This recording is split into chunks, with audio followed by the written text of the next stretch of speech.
Previously on Impact Wrestling, Chris Sabin delivered on his promise for a champion versus champion battle. Manic put it all on the line, but came up short against the heavyweight champ. But Sabin's celebration wouldn't last long. That prick bully had to run out there and get in the spotlight, try to take it all away from me like he always does. Why? Because he's threatened by me, that's why. Meanwhile, the rest of the gang had a decision to make. The main event Mafia challenged the Aces and Eights to a war at Hardcore Justice, where the person pinned would have to leave TNA. All hell had broken loose when the August 1st Mystery Man revealed himself. August 1 warning, identity revealed as the MMA legend Tito Ortiz. What is Tito Ortiz doing in TNA? I'm sure me and the main event Mafia is going to get down to the bottom of what Tito is really doing here.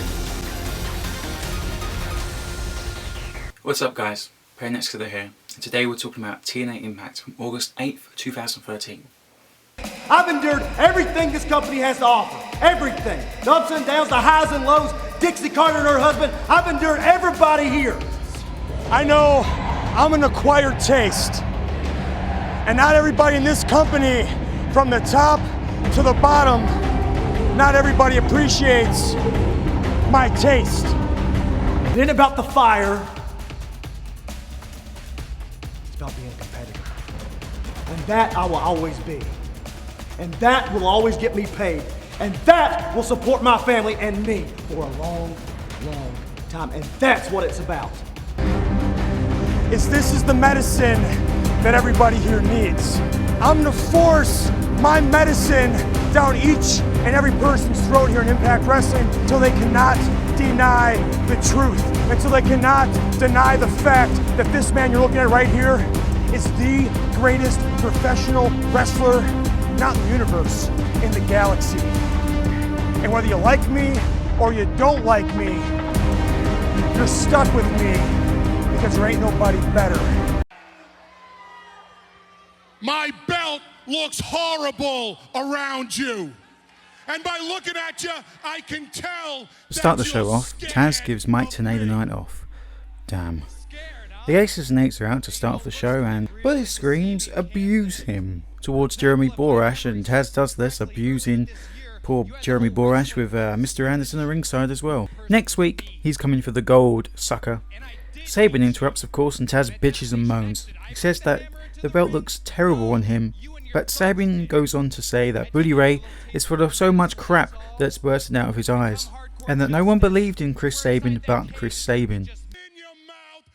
Sabin, for some reason, thinks that no one will interfere in a steel cage match because, you know, TNA is set in 1986. Brooke walks out. 6 out of 10, I probably would bang.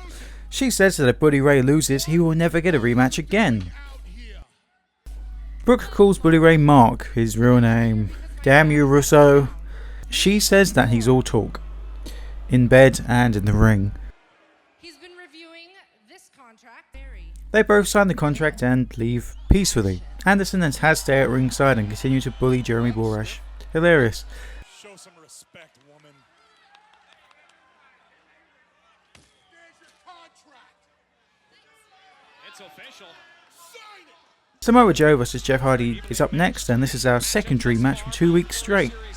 It's not the main event, but still very exciting. Joe is out first using the main event Mafia's terrible theme, which sucks and always has sucked. Hardy's out next with his painted neck and half-painted face. Pretty odd looking, he kinda looks like some kind of swamp monster.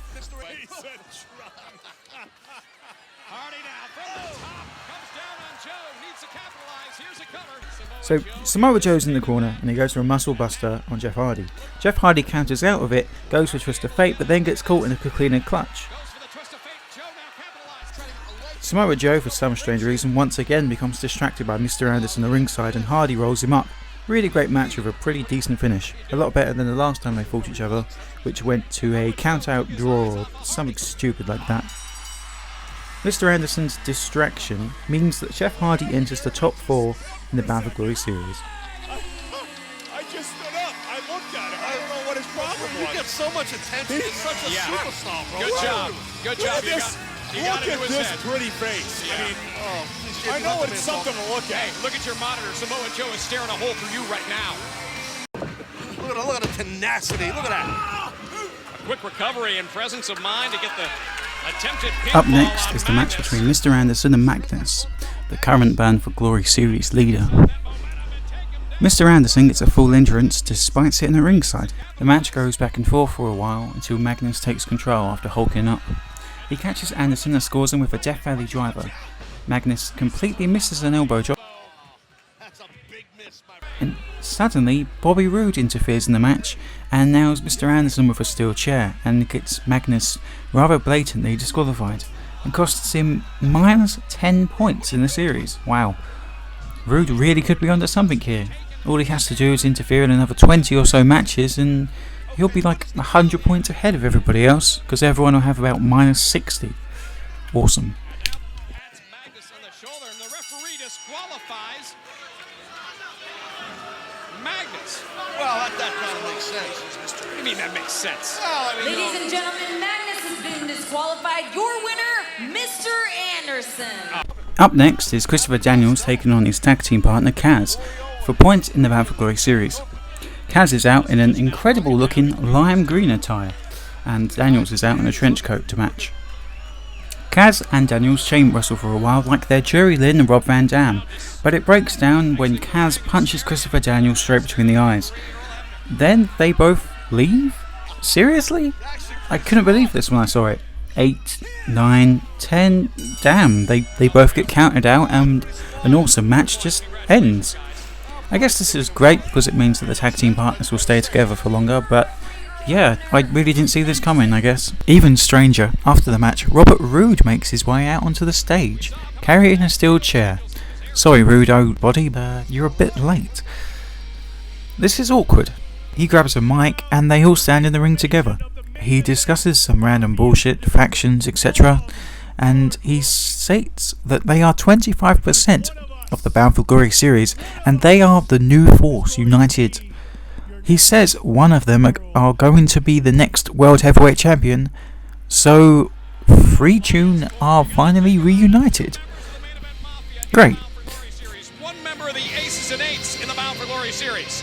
These three individuals make up for 25% of the real estate in the Bound for Glory series. Yeah, but only one guy can win this thing, but I guess he's right. Strength in numbers. Tito, I gotta ask you, you sent warning videos here pending arrival. What are you doing here at Impact Wrestling? Tito Ortiz is out next.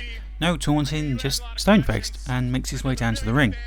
He says, "Let me tell you something, Jeremy Borash. I know you got questions, but the million of fans," which is hilarious. I mean, you must look at the ratings and see that only 1 million watch each week.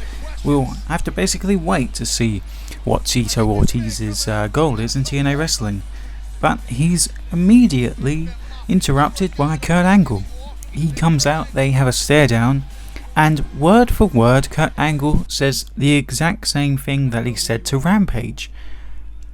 He even goes as far as to shake his hand. It's very, very confusing what the hell was going on here. Then Bully Ray interrupts again. For the second time this guy's out tonight. He said he'd come down there and double leg both of them and beat them both up, which Angle smiles at. But Angle basically just shakes Tito's hands and then everybody leaves. Fucking why? All of that build up for that? Seriously? Gugh.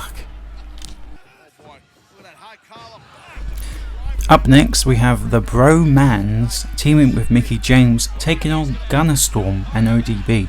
That explains a segment that we saw earlier between all three of them.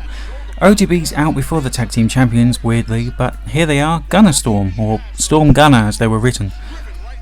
Basically, this whole match is a pretty standard back and forth match between the two teams with, well, strangely, Storm leaves a bottle at ringside underneath the bottom rope the entire match.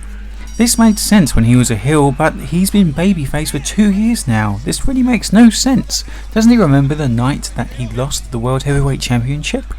This guy's just asking for bad news. Anyway, the tag team champions dominate the Bro-Mans, in the end and pick up the win after a super kick and tag team finishing maneuver. After the match, Gail Kim attacks ODB and Mickie James hilariously joins in. And we have not seen the last between Gail Kim and wait a minute, Mickie James getting involved as well. And grabs her Knockouts Championship and heads south. Oh, that Knockouts champ. She's another hoop. He's just having a little fun out there. High five, man. No five, low five. No love. German for Devon. For the main event, Chris Sabin picks Sting to be his tag team partner, but it turns out it's just a swerve as Kurt Angle enters the ring and starts to dominate Team 3D early. After the ad break, we come back and 3D are still killing Chris Sabin. This makes sense. Kurt Angle eventually once again boots up and starts killing everyone because he really is a cyborg. The ending comes when Angle scores an amazing Angle slam on Bully Ray, but Devon gets in his way once again. Bully shuts him down and Angle counters out of a bully bomb into an ankle lock. Sabin with a blind tag and kills Devon with elbows before nailing Ray with an enziguri. Great back and forth between all four guys, which eventually sees the Aces and Eights score a 3D on Angle, and Devon goes for the tables. The ref is completely powerless apparently. Bully puts himself through the table in the exact same manner that he did during 3D's retirement match several years ago, and Sabin wins with a crossbody off the top rope. Pretty good show. Yeah, I think it's okay.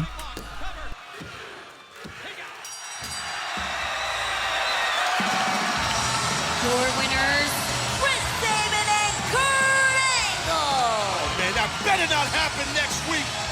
That can happen next week.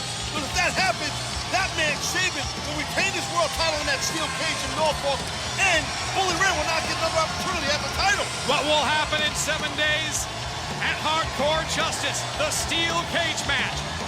Could this be Bully Ray's last world title shot? In 7 days, we will find out. As Chris Sabin defends against Bully Ray at Hardcore Justice, it's just 7 days away. The steel cage match at Hardcore Justice.